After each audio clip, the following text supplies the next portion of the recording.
Escuchas Pesos y Centavos con Arturo Maximiliano. Entrevista. Estamos de regreso en Pesos y Centavos y tenemos en la línea Eunice Rendón, que pues nos hace favor de tomarnos la llamada. Ella es experta en prevención, migración y políticas públicas. Eunice, bienvenida a Pesos y Centavos. Hola Maximiliano, ¿cómo estás? Muchas gracias por la invitación. Muy bien, Eunice. Pues mira, creo que con muchos temas que parecen solamente política internacional, pero bueno, pues cuando lo aterrizamos a la estrecha relación que tiene México con Estados Unidos en lo comercial y particularmente cuando lo vemos en el lado también humano, pero que tiene que ver con las finanzas de este país, digo, tan importante como el tema de las remesas, que por supuesto es el tema económico, no es el único, pero nos pareció importante platicar con una experta como tú con respecto al tema de la reciente elección en Estados Unidos y pues qué será de los migrantes, Eunice. Y antes te preguntaría, o arranco preguntándote, ¿qué tan mala fue la administración Trump con respecto a los migrantes? Pues mira, me parece que esa es una pregunta muy importante, porque mucha gente se ha quejado o ha hablado del tema de Obama, ¿no? Que si fue el gran deportador en jefe en su momento, que si nos va a ir igual con los demócratas que con los republicanos, etcétera. Y me parece muy importante decir que sí, efectivamente, tanto republicanos como demócratas le han quedado a deber muchísimo a nuestros connacionales, sin embargo, nadie como Trump. Trump ha implementado las peores decisiones y políticas en contra de nuestros connacionales, es decir, no solamente en términos de la deportación, sino también en términos, y aunque hay menos deportados que con Obama, hay que decirlo, son deportados con características distintas, es un deportado tierra adentro, en lugar de un deportado fronterizo como era con Obama. Entonces, ¿a qué me refiero? Que es gente con más arraigo, más tiempo, más familia, todo en Estados Unidos, y eso complica muchísimo las cosas y por supuesto el sufrimiento de estas personas y obviamente de sus familias. Y bueno, también vimos el tema de la separación familiar, vimos también el tema de un crecimiento en un 60% de las deportaciones expeditas o express que violan el debido proceso de los connacionales, vimos el tema de los abusos a mujeres en centros de detención, como las histerectomías, que prácticamente les quitaron partes de sus órganos reproductivos a mujeres migrantes e incluso hubo intervenciones a mujeres mexicanas. También el tema de los niños centroamericanos que están deportando en estas semanas a México, en fin, y la peor decisión a mi gusto de Trump, con lo que podemos calificar de manera terrible su gestión, pues tiene que ver con el programa de Permanece en México o Remain in Mexico, que lo que ha hecho es tener varados a más de 60,000 personas centroamericanas que lo que buscan es el asilo en Estados Unidos, que hay que recordarlo, también vienen huyendo pues de ahora sí que de situaciones muy complejas y el riesgo prácticamente a perder la vida en sus países de origen. Y bueno, gracias a las políticas de Donald Trump y al acuerdo que hiciera también con el gobierno mexicano en este sentido, bueno, esos migrantes han seguido de este lado, unos han tenido que regresar a sus lugares de origen porque los procesos de asilo han sido lentísimos, no han sido los adecuados.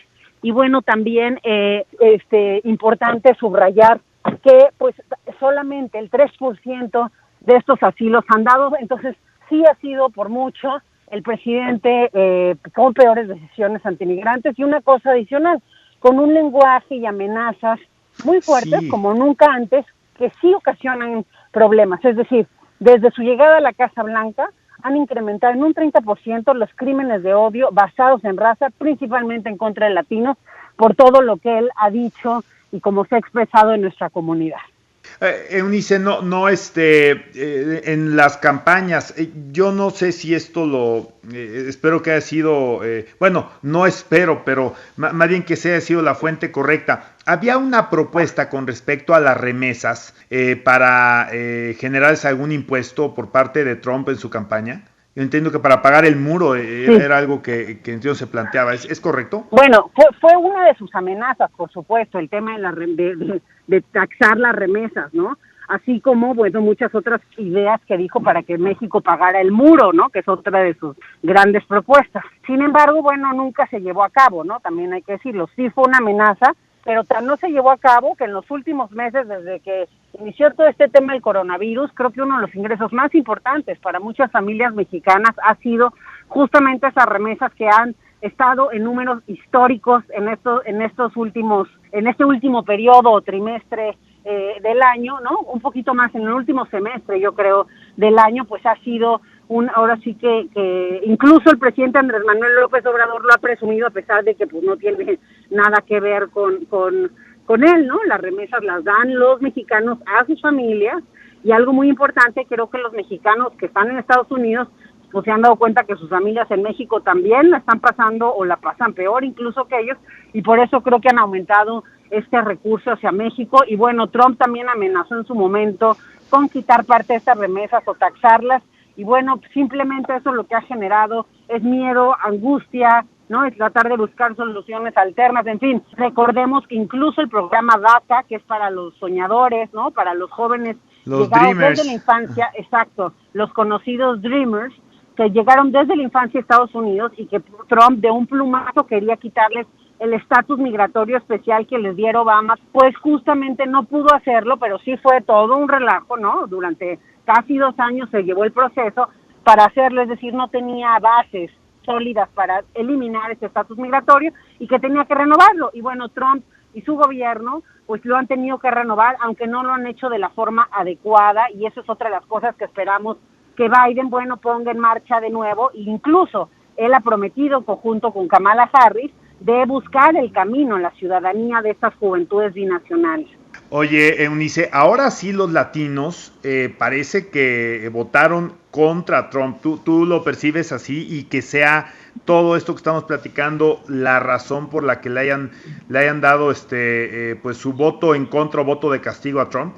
Definitivamente creo que la comunidad latina, pero en particular la comunidad latina mexicana, que claro, es la mayoría de esta comunidad, representamos el 67% de la comunidad latina, de estos 61 millones de personas de origen latino que están en Estados Unidos. Bueno, pues muchos de estos son mexicanos, ¿no?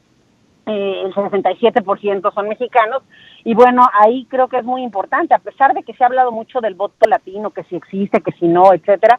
Creo que hay que entender 2 cosas del voto latino. Primero, que no es un bloque monolítico, sino que hay características según muchas cosas, si eres de primera, segunda, tercera generación, según cómo te ha ido, según en dónde estás, según tu trabajo, según tu contexto importa, pero también el origen, es decir, mientras que los mexicanos, por ejemplo, fueron un peso y las mexicanas más, fueron las que más votaron en contra de Trump, las mujeres en general, blancas, latinas y afroamericanas, votaron en contra de Trump.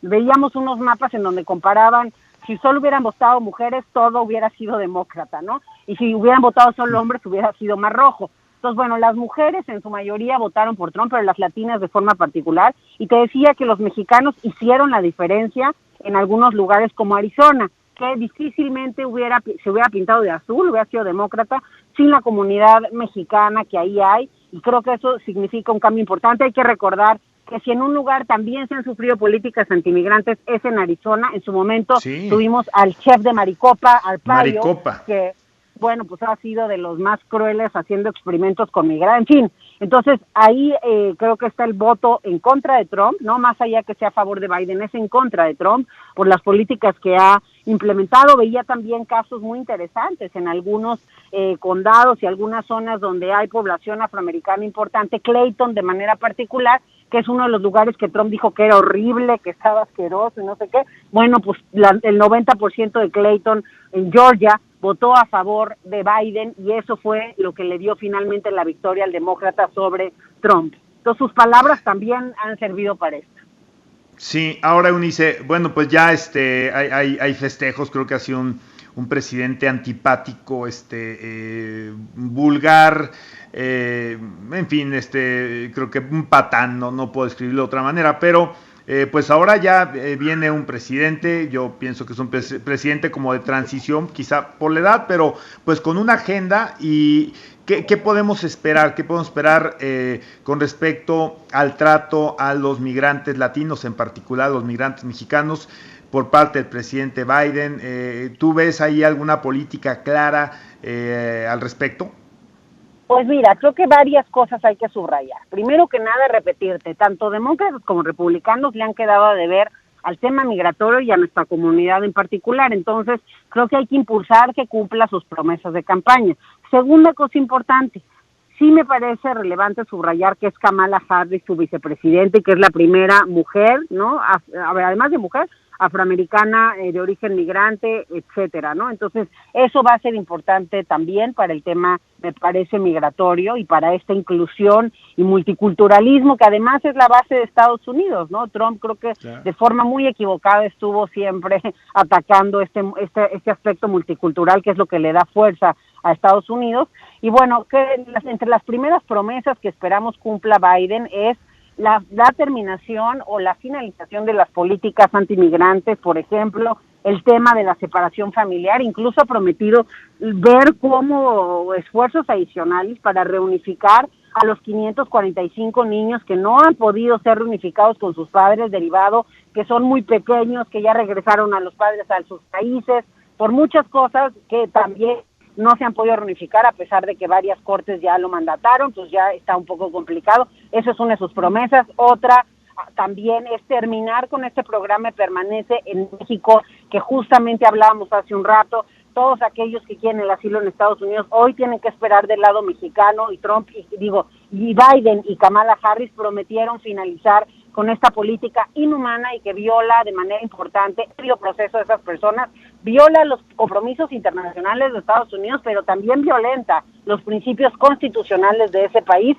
como ha quedado demostrado, y esa es otra promesa importante.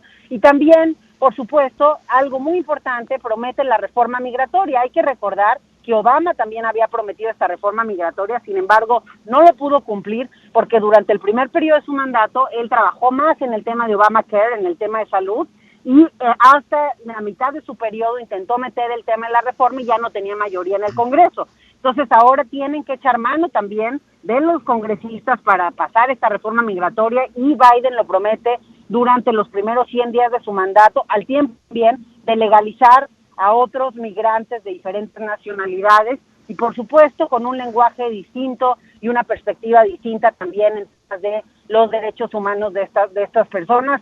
También a los salvadoreños, a los centroamericanos y venezolanos que tienen el programa de TPS, que es un estatus temporal, también se les promete ayudar para renovar ese estatus y eventualmente también legalizarlos, al igual que los Dreamers. Entonces, pues hay varias cosas sobre la mesa. También creo que va a haber cambios importantes en los temas de seguridad, porque si bien Trump era un poco ignorante en estos temas, Biden conoce bien la relación bilateral y en su momento fue quien empujara con Obama el tema de Iniciativa Mérida, que estaba ya antes de Obama, pero que en 2008-2009 son los años que más recursos tuvo la Iniciativa Mérida para México, Biden siendo justamente este vicepresidente. Entonces creo que en temas de seguridad habrá reajustes. Hemos visto el caso de Cienfuegos, por ejemplo, que pues deja claro también una falta de confianza y de interlocución con el gobierno mexicano, que creo que va a ser parte de lo que Biden también va a querer ajustar con México.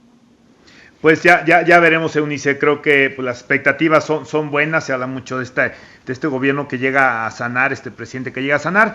Pero bueno, pues por lo pronto, Eunice, muchísimas gracias por la plática. Muchas gracias por todos esos comentarios que nos dan luz de lo que pudiera venir en términos de la migración y pues de una forma digna que esperemos que tengan nuestros connacionales ahí en Estados Unidos, que puedan vivir con derechos plenos. Muchas gracias, Eunice Rendón, por esta entrevista y bueno, pues estaremos en contacto en el futuro si nos lo permites. Claro que sí, y yo creo que lo más importante también aquí es que México tenga bien claras sus prioridades y que el gobierno mexicano ponga al centro de la relación bilateral a las personas, a los connacionales, a las familias binacionales, porque es lo que más compartimos entre México y Estados Unidos, y también nuestros consulados pueden ayudar mucho al empoderamiento y a la vinculación de esas personas en la Unión Americana. Entonces, muchas gracias por la entrevista. A ti, Eunice, muchísimas gracias. Vamos a una pausa, regresamos a platicar de temas de emprendimiento y las startups. Twitter, @AMaximilianoGP. Instagram, @AMaximilianoGP.